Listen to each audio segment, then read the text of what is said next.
আসসালামু আলাইকুম। কবির অ্যাকাউন্টিং হোমের পক্ষ থেকে তোমাদেরকে স্বাগত জানাচ্ছি।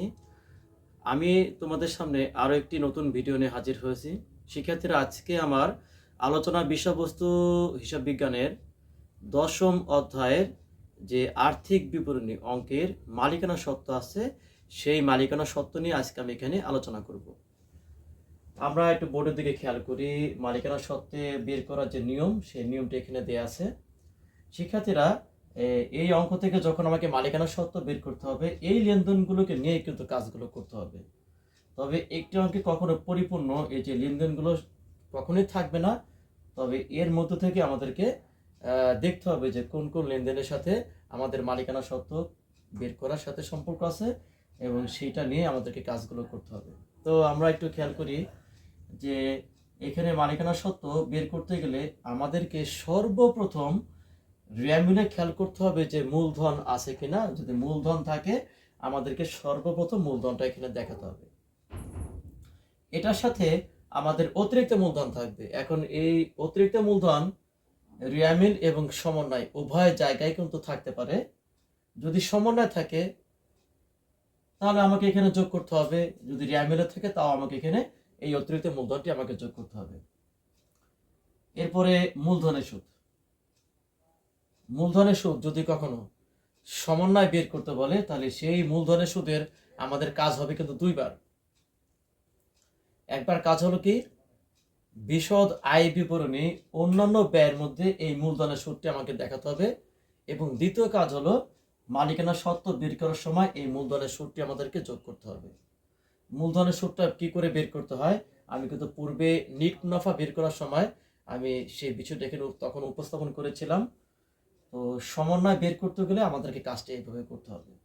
যদি কখনো রিয়ামিলের মধ্যে মূলধনের সুদ দেওয়া থাকে কিন্তু সমন্বয় কিন্তু বের করতে বলে নাই, তাহলে সেই মূলধনের সুদ আমি কখনোই মালিকানা সত্ত্বের মধ্যে আনতে পারবো না, কারণ রিয়ামিলে থাকলে সেই লেনদেনটি কাজ হবে একবার, এবং সেটা শুধুমাত্র অন্যান্য ব্যয়ের মধ্যে যাবে। আর যখন সমন্বয় বের করতে বলবে, তখন একবার অন্যান্য ব্যয়ের মধ্যে যাবে এবং আরেকবার আমাকে মালিকানা সত্ত্ব করার সময় যোগ করতে হবে।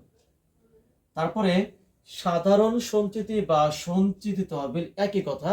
এই টাকাটি রিয়ামিলের ক্রেডিট দিকে থাকবে এবং এর ফলে মালিকানা সত্ত্ব বৃদ্ধি পায়। আমাকে এই মূলধনের সাথে এই সাধারণ সঞ্চিতি বা সঞ্চিত তহবিল আমাকে যোগ করতে হবে। উত্তোলন, এই টাকাটি রিয়ামিলের সব থেকে বেশি দেওয়া থাকে।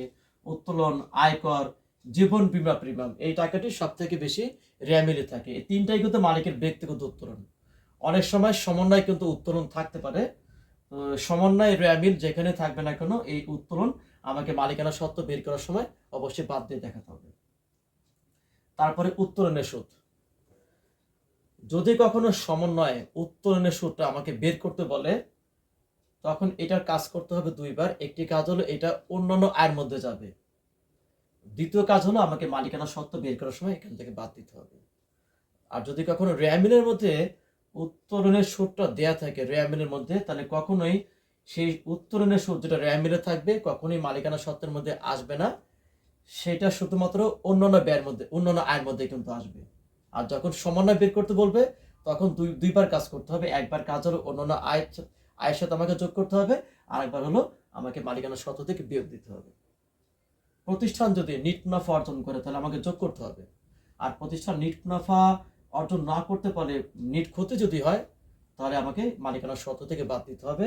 তোমাদের প্রতি একটি অনুরোধ, এই নিট মুনাফা বা নিট ক্ষতি যেটাই হোক না কেন, সেটা মালিকানা সত্ত্ব করার সময় সর্বশেষে তোমরা এখানে দেখাবে। কারণ আমরা যদি নিট মুনাফা মূলধনের পরে যদি এটা দেখাই, বইতে তোমাদের সূত্র আছে মালিকানা সত্ত্ব, দেখবে যে মূলধনের পরেই কিন্তু নিট মুনাফা দেখানো হয়েছে, কিন্তু এটা অসুবিধা আছে এখানে। এখন তুমি ধরে নাও তোমার নিট মুনাফাটা কিন্তু বের করতে ভুল হয়েছে, তুমি পরে বুঝতে পারলে। এখন তাহলে তোমাকে একবার নিট মুনাফা বের করার সময় সেখানে একবার কারেকশন করতে হবে। তো এখন যদি নিট মুনাফার টাকা তুমি আগে দেখিয়ে থাকো, তখন তোমাকে প্রতিটা ধাপ বাই ধাপ এই প্রতিটা লেনদেন যোগ বিয়োগ তোমাকে আবার কাটাকাটি করে হয় তোমাকে কারেকশন করতে হবে, না নতুন করে তোমাকে মালিকানা সত্ত্বটি আবার তৈরি করতে হবে। এখানে কিন্তু অনেক সময় কিন্তু চলে যাবে তোমাদের। সর্বশেষে যদি আমি এটা যোগ বিয়োগ করি, তাহলে কি হবে, যদি ভুল যদি হয়, তাহলে আমাকে শুধু শেষে আমাকে যোগ বিয়োগটা করতে হবে। যার ফলে আলাদা করে মালিকানা সত্ত্ব এটা করার কোনো প্রয়োজন নেই, আমার কিন্তু সময় কিন্তু এখানে নষ্ট হবে না। এখন নিট মুনাফা থাকলে যোগ করবে, আর নিট ক্ষতি হলে আমাদেরকে এখান থেকে বিয়োগ দিতে হবে। শিক্ষার্থীরা, আশা করি তোমরা মালিকানা সত্ত্বটি বুঝতে পেরেছো। ইনশাল্লাহ আগামী ভিডিওতে মালিকানা সত্ত্ব যে আমাদেরকে একটি অঙ্ক থেকে বের করতে হবে সেই ভিডিও আমি তোমাদের সামনে উপস্থাপন করব।